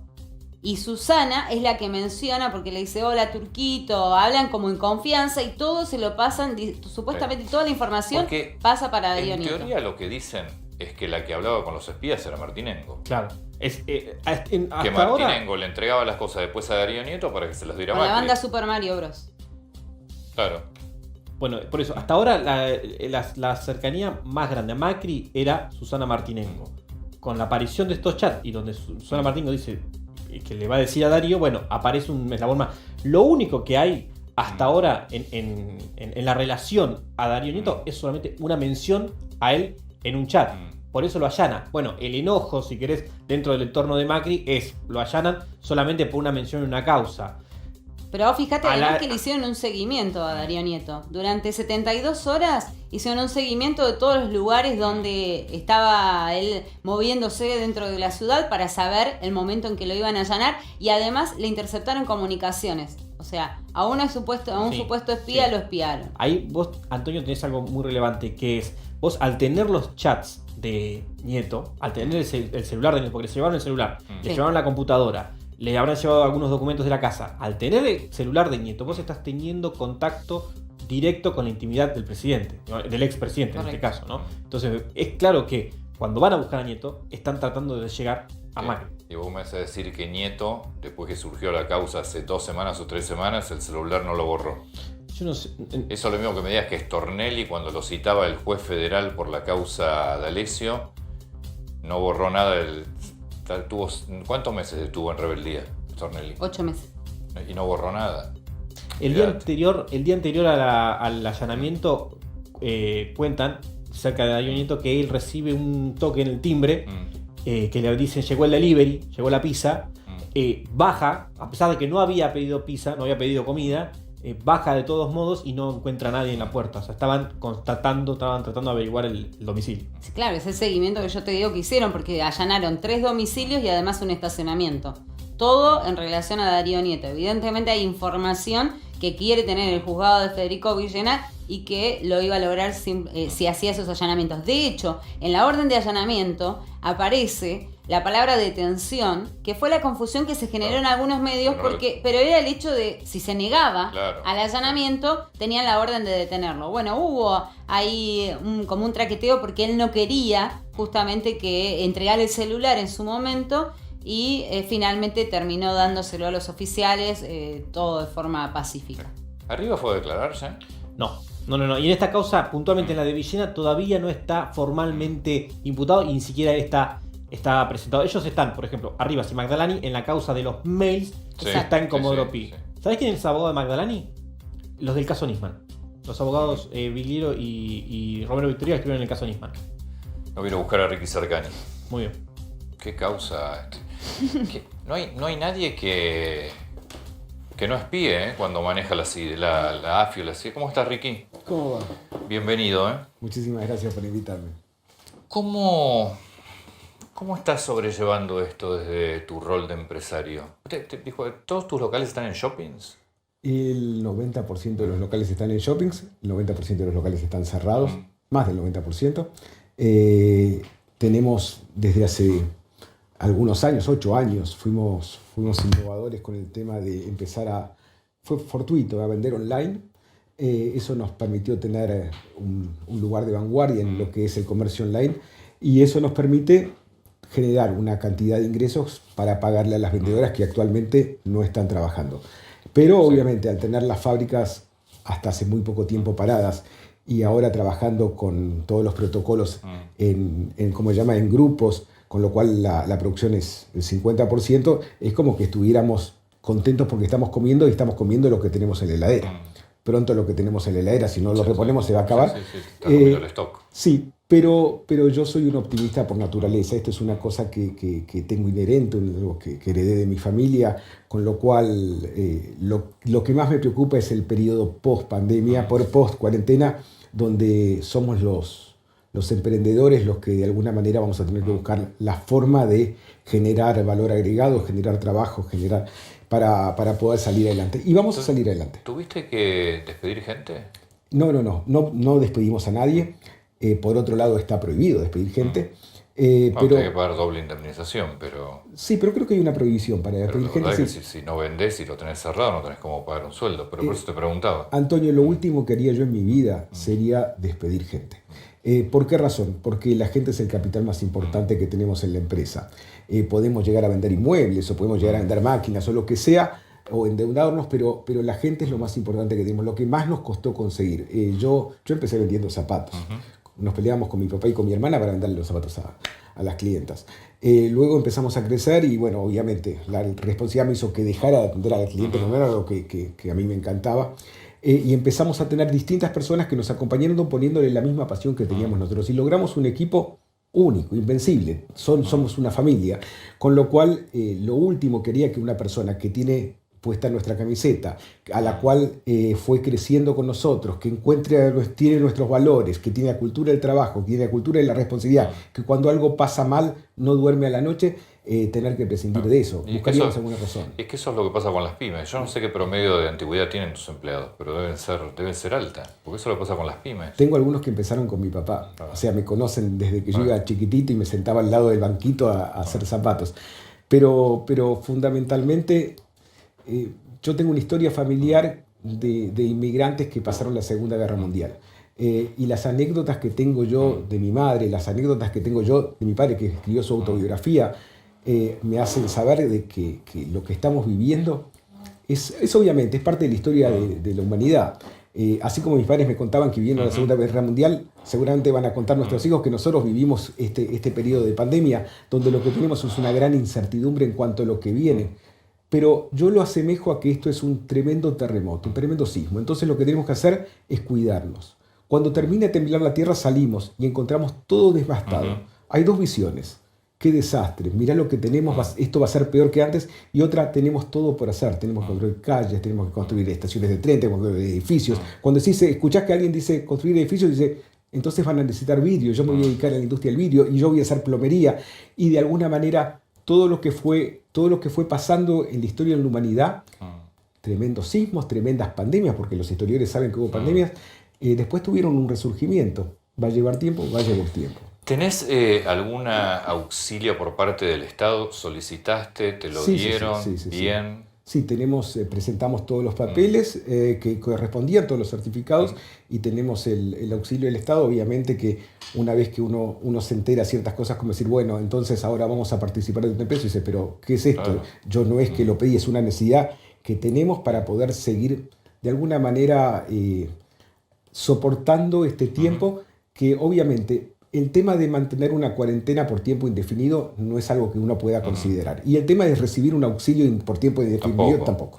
Entonces sabemos que de esto tenemos que salir. Y de esto, otra vez más, vamos a salir. Y vos hoy tus ventas, vos tenés el 90% en shoppings. Sí. Con lo cual, ¿los shoppings están completamente cerrados o los empleados de los negocios pueden ir para manejar todo el tema del stock para las ventas online? No, lo que hicimos fue obviamente, crece... o se mantienen las ventas online y no decrecen, pese a que hay un montón de razones que yo te podía explicar por las cuales la gente no va a comprar más. La primera, no hay plata. La segunda, ¿para qué va a comprar si no lo puede usar? También. No puede ir a una fiesta, no puede... Entonces, pero obviamente hay gente que consume en todos los ámbitos, ¿no? Entonces, lo que vemos es que seguramente van a caer las ventas. Pero obviamente lo que la venta online tiene, por un lado, un stock que uno tiene que estar ofreciendo, y por otro lado tiene una atención al público, un sistema de customer service y una distribución. El tema de la atención al público, al estar los locales cerrados, se hizo un cuello de botella, la gente consultaba cuándo vamos a volver a abrir, si puede hacer un cambio, pueden hacer muchas cosas. Y entonces nuestro equipo de atención al público se fue desbordado, con lo cual unas 8 chicas de las 150 que tenemos en los locales pasaron a esto que no va a ser el futuro, es el presente. el consumidor va a cambiar, definitivamente. ¿Y shoppings vos, alquileres no pagás? Pues se había acordado, pero sí pagás las expensas.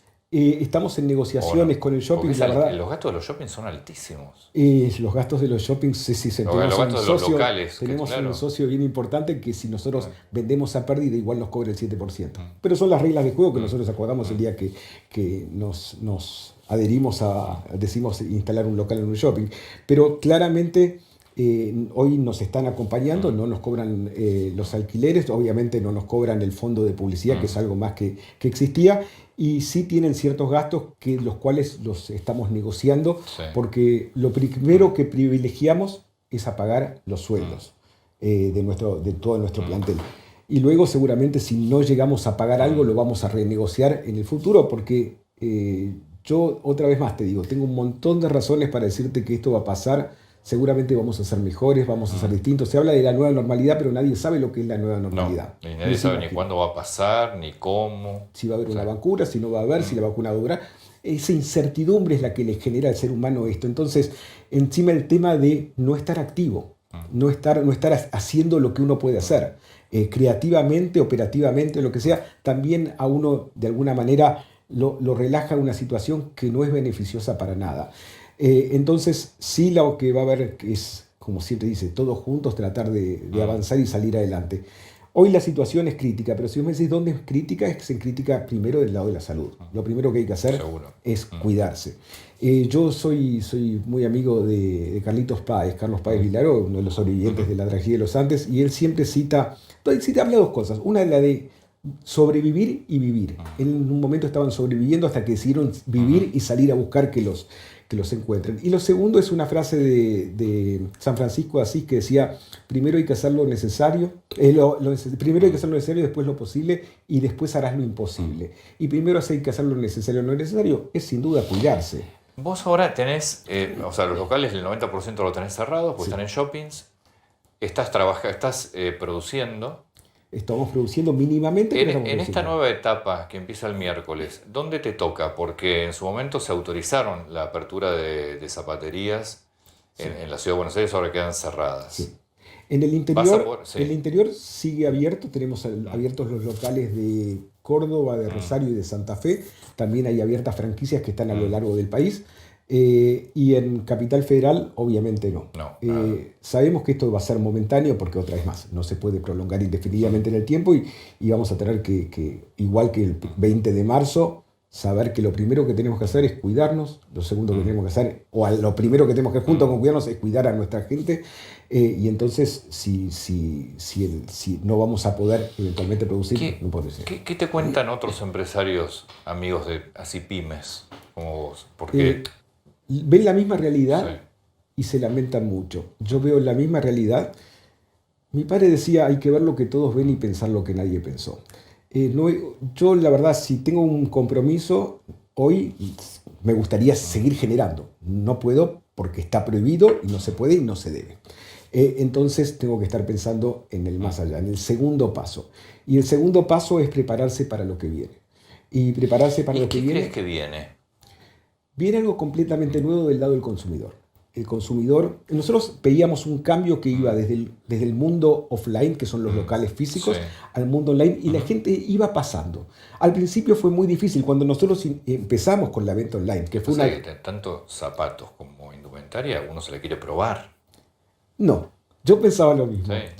Porque yo me equivoco seguido, me equivoco más seguido que cuando... El zapato tal vez es más fácil, pues si el número lo sabés y el fabricante lo respeta, vos sabés que comprando ese número... Pero la sensación es que hay que probarse. Antonio, nuestros hijos le van a contar a nuestros nietos que su papá, o sea, nosotros, cuando queríamos algo, agarrábamos el auto, nos vestíamos, íbamos a un centro comercial, estacionábamos, caminábamos, entrábamos al local. Esperábamos que nos atiendan y probablemente nos comprábamos algo distinto porque no había en nuestro talle lo que queríamos. Volvíamos a casa, nos cambiábamos de vuelta y decía, ¿eso hacían los viejos? Sí, déjate de joder. No. Esto va cambiando en todo el mundo. ¿Por qué? Porque con un buen customer service, con una empresa muy buena en logística, hay empresas como Chipnow, a lo que compras antes de las 2 de la tarde te lo entrego antes de las 8 de la noche. Y si no te gusta te lo van a buscar y te lo cambian. Entonces, obviamente los locales van a seguir estando, así como apareció el VHS, el DVD y la gente lo iba a va a seguir. Nosotros hablamos mucho con ya te digo, con empresarios pymes, comerciantes, hay comerciantes que están desde el 20 de marzo con las persianas cerradas. ¿Dónde estás vos? Porque no se te escucha, o sea, se te escucha preocupado, pero sobrellevándola. Hay comerciantes o hay empresarios que están fundidos prácticamente. Si alguien espera que yo vaya a un lugar a llorar, no es mi caso. Hay dos maneras de vivir la vida, como si nada fuera un milagro, como si todo fuera un milagro. Tener solamente la posibilidad en algún momento de hacer es ya algo maravilloso. Yo lo conté esto, yo soy hijo de sobrevivientes de la Segunda Guerra Mundial. Mi madre pasó la cuarentena, se podría decir, en Auschwitz. No sabía si el otro día iba a estar viva. Siempre cuento una anécdota de las millones que tiene, donde ella iba con quien hoy sería mi tía, una fila, y le dijeron usted a la izquierda, a la derecha, y cuando mi madre preguntó dónde está su hermana, le dijeron, mostraron una chimenea donde salía humo y dijeron, ahí está su hermana. Cuando mis padres, después de la Segunda Guerra Mundial, después de la invasión ¿cómo se llama? Rusa en Hungría, de Rusia, Estados Unidos, Inglaterra, Hungría quedó bajo dominio de Rusia. Se encontraron con que fueron a la fábrica de mi papá, que era de mi abuelo y de mi bisabuelo, y la fábrica no era más de ellos, era del Estado porque había tomado el comunismo. Con lo cual, después de votar en contra del Partido Comunista en un plebiscito, y los fueron a buscar, se escaparon con un bote de remos con mi madre embarazada de 8 meses, llegaron a Checoslovaquia, de Villa Austria, en Austria nació mi hermana, llegaron a Gélova con $60 y 2 países le dieron asilo político. Uno era Australia y otro Argentina. Vinieron a Argentina solamente porque el primer barco iba a Argentina. Y llegaron sin conocer el idioma, sin conocer la cultura, sin nada, con una bebé recién nacida, y ellos pudieron.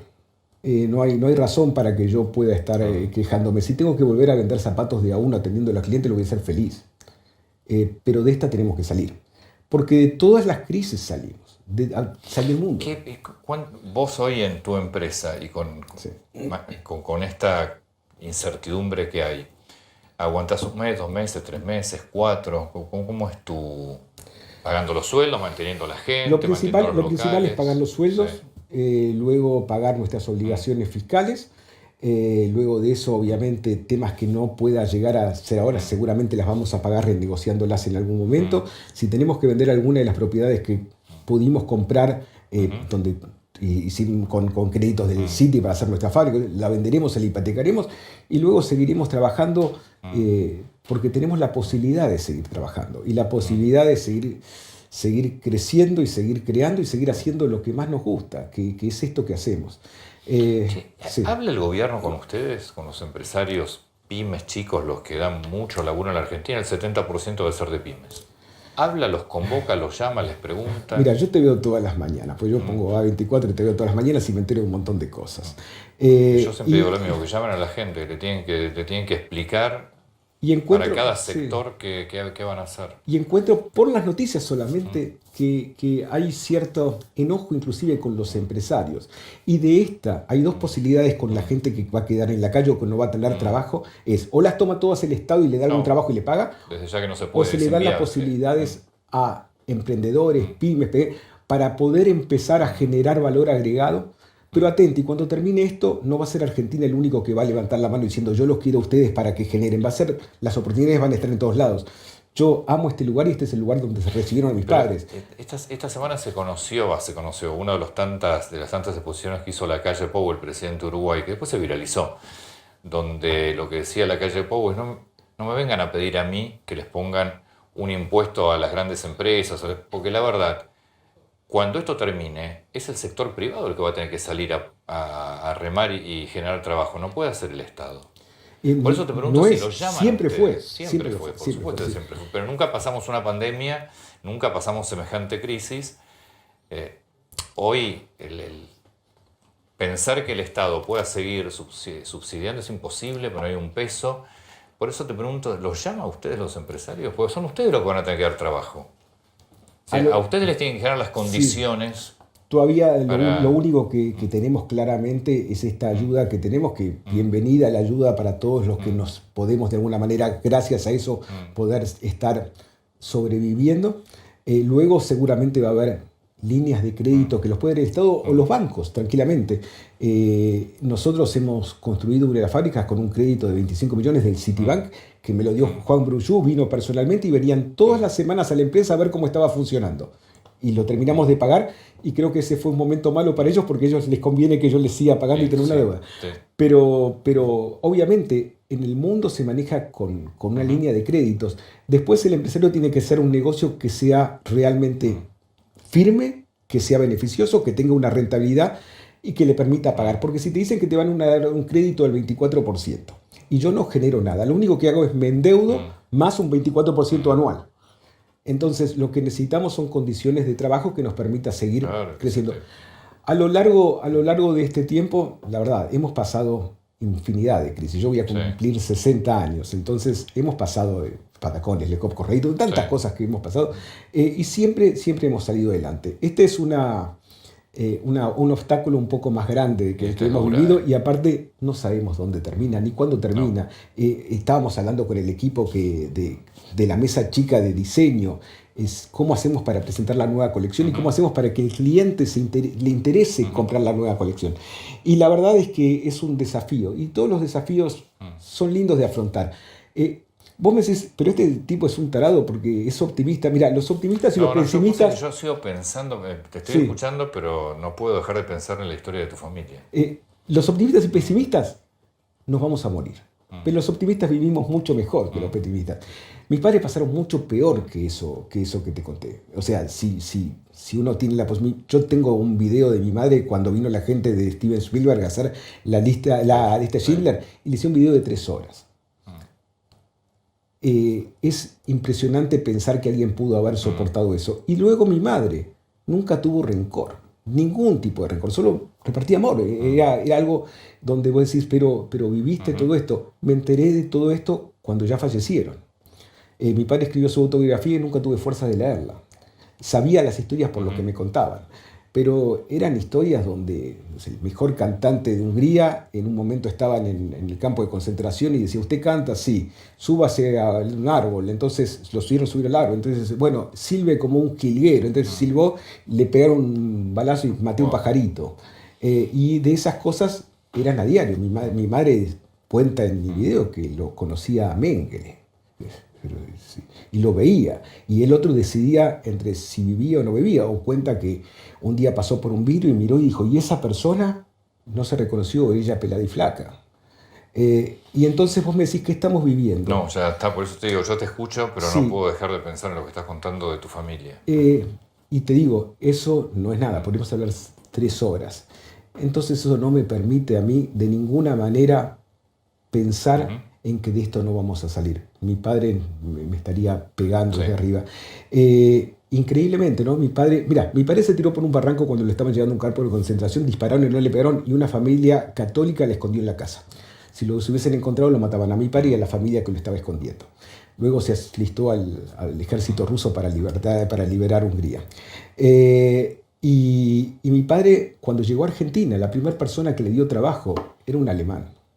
Son estas cosas que pasan, y entonces con esa riqueza de historia que cuando uno se la cuentan, pero yo la siento acá, ¿no? Yo lo siento. Entonces, y se lo transmito también a mi familia, ¿no? En casa son otros los problemas en los que uno pudiera no llegar a dormir, que son problemas reales. Esto es una situación coyuntural que ni siquiera es de Argentina, ni siquiera es de mi sector, es una... Y yo te aseguro, cuando termine esto va a haber muchísimas oportunidades, pero muchísimas oportunidades. Va a dejar mucha gente en la calle, lamentablemente. Ojalá que las oportunidades rápidamente... Hubo otras pandemias, hubo otras guerras, 6 millones de judíos murieron en el Holocausto. Acá es incomparable, es incomparable. Yo creo que acá va a ser mucho lo que haga el gobierno para que las oportunidades aparezcan rápido. Por lo menos privado. Condiciones de trabajo... para que y obviamente si no es el Estado porque no tiene caja, que sean los bancos que con una tasa que le sirva y un negocio que a uno le pueda llegar a convenir, y obviamente cambiará, será otro tipo de producto el que uno haga, será otro tipo de rangos de precio, estará la posibilidad probablemente de exportar en la medida que se puede exportar con un dólar que nos permita ser competitivos. Pero esto va a pasar. Y cuando pase, el desafío es ser mejores. Esta cuarentena nos tiene en casa. Y en casa podemos meditar y podemos entender cosas como que recordamos qué felices que éramos en enero. Sí. Claro. Y entonces no lo valorábamos de que éramos felices por encontrarnos en un bar. Lo que pasa es que yo creo que nunca se nos cruzó por la cabeza que nos podía pasar un encierro de esta magnitud. Nunca. Era algo que no se podía ni pensar, pero bueno. Lo mejor está por venir. Muchas gracias. Placer. ¿Estás diseñando vos o tu hija? Tenemos un equipo muy grande. Mi hija diseña su propia colección y con mi hija, o gracias a... Son 4 hijas, O sea, pero la más grande pero que está la diseñadora es la más grande. Todas son, pero la primera que rompió el molde fue Sofía haciendo algo que... O sea, las 4 siguen tu carrera. Sí, no, porque Josefina le encanta mucho más el tema de la comunicación, que es tan importante como dicen. Hay que pensar, hacer y comunicar. Pensar sin hacer no sirve y hacer sin comunicar tampoco. Entonces, Josefina está en comunicación, Clarita y Violeta están estudiando. Les encanta todo lo que sea crear. Es algo maravilloso poder hacerlo. Y con Sofía aprendí en estos años que la veo mucho más de que en el resto de toda mi vida. Y la verdad es que tenemos la posibilidad de, en esta condición, de seguir pese a todo, dándole para adelante y no vamos a aflojar. Muchísimas gracias. Un placer enorme. Un placer para mí. Gracias, Ricky. Permiso. Voy a buscar al otro tema. Uy, mirá la cantidad. ¿Cómo estás? Hola, Antonio. Mucho merchandising hoy. Sí. ¿Y esto qué es? Y falta, ¿eh? Pero aparentemente todo indica que el 1 de julio va a retomar el juicio contra Lázaro Báez. Al menos el último decreto que sacó el Tribunal Oral Federal número 4, el día 26, o sea, este viernes pasado, el último decreto después de haber hecho 2 pruebas.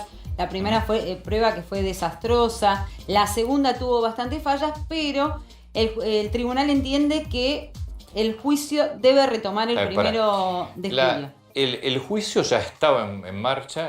Vamos a separar las cosas. Sí. Este juicio es el juicio por el famoso video que emite La Nata en su programa, el de La Rosadita. Lo vamos a mostrar en muñequitos. Acá tenemos a Jorge La Nata en el programa PPT. Leonardo Fariña con una cámara oculta y Federico Lascar. En el año 2013 ocurre esto. Hasta el momento Luis, nada se sabía. Tranquilo, Vos me podés ayudar, Luis. Sí, nació justamente con la cámara oculta a Leonardo Fariña. Habla el Lascar, habla de cómo habían girado más de 55 millones de dólares al exterior, que él había diseñado en La Rosadita, la famosa firma Tigan Inc. Ahí está. Este es el video. ¿Se acuerdan de este video? Y esto aparece en el 2016, marzo del 2016, comienzo del gobierno de Cambiemos, empieza a televisarse la corrupción.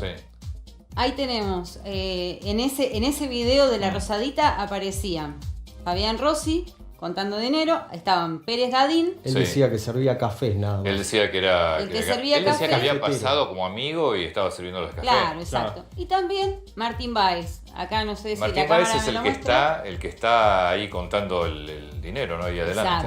Pérez Gadín. En un momento brindan con un whisky. Exactamente. ¿Quién es Pérez Gadín? Pérez Gadín es el gran armador de los negocios financieros de Lázaro Báez y es el que lo lleva a la cárcel. Bien, entonces en ese video que se ve contando una cantidad de dinero importante, está Martín Báez, Pérez Gadín, Fabián Rossi. Sí. Después tenemos... ¿Cuál es el papel de Lascar y de Fariña, que los veo ahí también? Bueno, ellos aparecen como partícipes de la maniobra de lavado de activos. Lo que hay que tener en claro, Antonio, y déjame decirte, que Lázaro Báez está siendo juzgado junto a sus 4 hijos, Melina, Luciana, Leandro y Martín, por haber lavado 60 millones de dólares. Un hombre que, si podemos mostrar en imágenes, su vivienda, la primera casa que él tuvo, era una vivienda social. ¿Esta es la primera casa? Esa es la primera casa, una vivienda social, barrio, para aquellos que son del sur van a conocer, el barrio 366. queda frente al barrio 499 en la localidad de Río Gallegos. Un gran emprendedor, exitoso. Bueno, pasó de tener esta vivienda a hoy tener en la última tasación que se hizo, por una tasación nacional, 1.412 propiedades, Antonio. De las cuales también tiene 949 automóviles y hay maquinarias que pertenece a Austral Construcciones, que es la empresa. O tenía, yo no sé qué le queda de esto. Bueno, está todo inhibido, obviamente. pero aparte. Mirá, lo tenemos distribuidos. Bienes inmuebles, aparecen ahí 440, rodados 972. Están ubicados todos los bienes en la provincia de Santa Cruz, mayormente. Obviamente, en Chubut, en Río Negro, Córdoba, Chaco y la provincia de Buenos Aires. Increíble que pasaba, él desde la cárcel seguía manejando los negocios inmobiliarios. Le llevaban los cheques, está probado que le llevaban los cheques para que los firmen. Seguía cobrando los alquileres en la ciudad de Buenos Aires, en la zona de Villa Ortúzar, Núñez, varios departamentos muy importantes. Y después en la zona de Pilar también tenía varios emprendimientos. Y los de Pilar no se terminaron. Los de Pilar quedaron abandonados porque tenía varios. Digo, ¿quién le llevaba los cheques? ¿Quién era el que le hacía de gestor? Y tuvo varios gestores porque tuvo varias idas y vueltas. En su momento, ¿te acordás que se contó la historia? Nosotros la contamos la historia de la apoderada / confidente, era la que le llevaba los cheques, Liliana Costa. Y después fueron pasando varias figuras en el mundo Lázaro Báez, que fue sumando abogados. De hecho, hace poco sumó otro abogado y esa fue la excusa para decir: mi nuevo abogado tiene que leer toda la causa, necesitamos más tiempo. Ahora, Chiara, otro nuevo, va sumando todo. Porque es el único. Yo hoy estábamos haciendo de los empresarios del kirchnerismo. Están todos libres menos él. La lectura política que yo tengo es porque Cristina Fernández de Kirchner lo quiere preso porque siente que le mexicanearon la plata. O sea, Lázaro Báez era Néstor Kirchner. Lázaro Báez era amigo de ¿O era Néstor Lázaro Kirchner? Báez? No hay manera de que sea Lázaro Báez, porque Lázaro Báez era un simple empleado bancario muy importante, es el que le lleva en el Banco Residual de Santa Cruz la lista de la gente que debía plata a Néstor y dice, con esta plata vamos a reclamar. Sí, igual yo no diría un simple empleado bancario. Porque en realidad cuando Néstor Kirchner privatiza el Banco Santa Cruz, hace un banco residual, que es este que acaba de mencionar Luis, y en ese banco residual lo deja a cargo a Lázaro Báez. A Eskenazi le vende el banco, le deja el banco libre de deudas. Pero mi pregunta es, cuando vos decís que mexicaneó, que cree Cristina Fernández que lo mexicaneó a ella. Sí. Es decir, Lázaro Báez era Néstor Kirchner. A Néstor Kirchner no lo había mexicaneado, en teoría. Lo que pasa es que después de la muerte de Néstor Kirchner. Claro, después de la muerte de Néstor Kirchner empieza el descalabro de los negocios dentro del kirchnerismo. De hecho, en el 2012-2013 le cae la FIP a varias empresas de Cristóbal López. Empiezan los problemas con varios empresarios cercanos a Cristina Fernández de Kirchner. Lázaro Báez es lo más grave porque le caen los ROS, los registros de estas transacciones de operaciones sospechosas. Exactamente, que no se podían justificar. Y Pérez Gadín hace todo mal, se pelea con Federico Láscar en la Rosadita por un monto que no se lo dan a Láscar, y el Láscar decide ir y cuenta su historia en la televisión para cobrar. ¿Es el dueño o era el dueño de ese lugar que salió en el video de la nata? De SGI de la Rosadita. Sí. Volvamos un poco a cómo empieza la historia, Antonio. Teníamos a PPT con el Láscar y Leonardo Fariña, que son los que con cámara oculta dicen, después se desdijeron, ¿te acordás que hubo? Sí, quería ficción, te di ficción. Bueno, de la ficción pasamos a la realidad, porque ahí, hoy sentados en el banquillo, y por ser acusados nuevamente por otra de las querellas, porque ya la FIP le pidió 8 años a Lázaro Báez, la Unidad de Información Financiera le pidió 9 años a Lázaro Báez, y la Oficina Anticorrupción, que es la que había comenzado a pedir las condenas, en el 11 de marzo, ahora ¿qué es lo que hace? Cuando se retome el juicio, va a tener que hacer el pedido de penas, ¿no? Todos piensan que van a pedir cerca de más parecido a la FIP que a la UIF. ¿O está mal que sea detenido? Lo que pasa es que en realidad se cumplieron todos los plazos en los que una persona no debería estar preso A ver, hace Eso pasaron ya 2. 3. Se postergó un año, más. 4 años pasaron los 4 años. Tuvo los 2, 5, se postergó un año y sigue preso. El 5 de abril se cumplieron 4 años. Él fue detenido porque no tenía el plan de vuelo, en teoría, y iba con otras personas que no son detenidas. Martín Báez es Martín uno Báez, de ellos. y que ahora había algún rumor de que podía recuperar su libertad. Sí. Lo cierto es que Ahí, mira, ahí déjame... después de tanto tiempo preso, claramente el juicio tiene un solo final. Hay que ver cuál es la condena.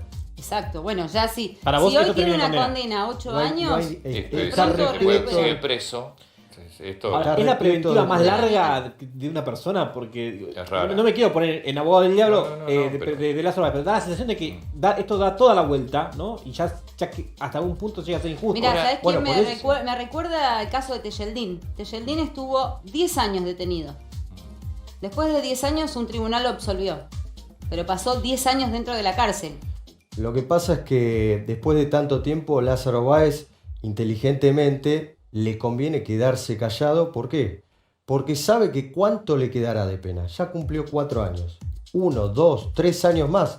Y después volverá a disfrutar. Vos le hiciste una entrevista a Lázaro Báez. Sí. Pero a mí la información que me dieron es que cuando él lo van a ver a la cárcel, Lázaro Báez dijo, se lo juro a la persona que lo fue a ver, que era alguien de la justicia, le dijo, yo le juro por la memoria de mi amigo Néstor Carlos Kirchner que a mí no me van a quebrar. De hecho, él en su indagatoria dice que lo fueron a presionar en su momento, ¿no? Cuando quedó detenido... Sí, igual te digo Lázaro Báez porque hay varios Lázaro Báez. Lázaro Báez, Claro. en la última audiencia del juicio, dijo que yo lo apreté de parte Sí. de Macri.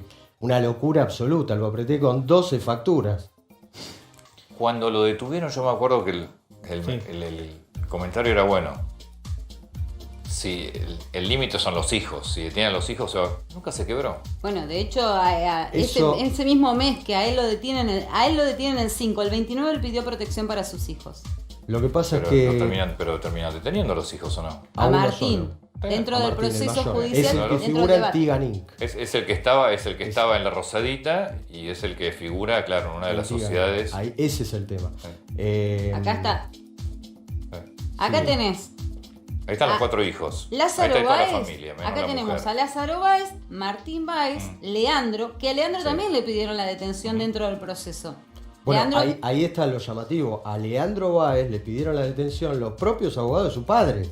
exacto. Porque supuestamente había un faltante con un tema de la lana en el sur. O sea, ahí hay una disputa ahí hay una causa familiar, judicial interna de también. abogados. Sí. Sí. Y ahora está la exmujer pidiendo la división de bienes. Y Luciana y Melina. Y Norma Calismonte, que es la exmujer, está pidiendo división de bienes. Lo que pasa es que la división de bienes es de fondos lícitos. Acá lo que se está investigando es la ilicitud de los bienes y de hecho el delito precedente que tiene Lázaro Báez es obra pública. ¿Por qué? Porque le dieron más de 50 obras a Lázaro Báez durante el kirchnerismo. Eso, Y todo eso, el es fundamental. 65% con sobreprecio. Eso es fundamental en la condena, si es que termina siendo condenado, qué es lo que van a decir. Porque si se demuestra que la plata de lavado vino de la obra pública, marca un antecedente para los juicios que va a afrontar Cristina. O sea, ya estaría probado que hubo un desfalco en la obra pública. Y después también es muy importante la historia de Fariña. Porque si se demuestra que su testimonio fue fundamental para esta posible condena, se termina cayendo lo que ahora Alejo Ramos Padilla se declara competente de es quiero investigar si fue guionado Fariña. Si esto se comprueba, se cae la teoría. ¿Vos del crees que guión de fue Fariña. guionado, Fariña?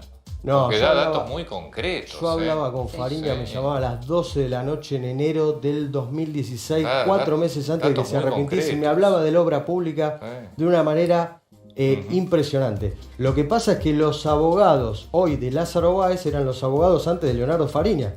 O sea, habrían formado parte del guión. Ellos mismos lo han contado. Antonio, Hay que ¿sabés ver a qué qué es lo se- que pasa en Dolores, porque la causa justamente la tenía Capuchetti y ahora finalmente la competencia se la dan a Alejo Ramos Padilla. Fue esta semana que pasó. Y hay que ver qué es lo que pasa con Martín Báez, porque Martín Báez esta semana puede llegar a recuperar la libertad después de 2 años en prisión. ¿Sabes, Antonio, a qué se dedica hoy Fariña, entre otras cosas? Da charlas sobre lavado de dinero. Ya venimos con eso. Con la cuarentena, Edesur no estaba autorizado a realizar lectura de medidores. Si tu consumo estimado es diferente, sacale una foto al medidor y registrala en www.edesur.com.ar. Además, podés armar un plan de pago a tu medida. Usa nuestros canales digitales. Si tu consumo difiere del que indica la factura, ingresa en www.edesur.com.ar. Accede con tu usuario y contraseña a nuestra oficina virtual. Hace clic en ingresar un reclamo y luego en objeción de lectura. Completa el formulario. Adjuntanos una foto de lo que indica tu medidor y lo chequeamos. Edesur te acompaña. El esfuerzo valió la pena. No nos descuidemos ahora. Empieza la cuarentena responsable. Si tenés que salir, que sea solo porque es necesario. Y no te olvides de mantener la distancia, usar el tapaboca, respetar los horarios, salir el día que te corresponde y, como siempre te lo decimos, cuidarte es cuidarnos. Vamos, vamos resumiendo y cerrando con esto. Y cerrando. Sí.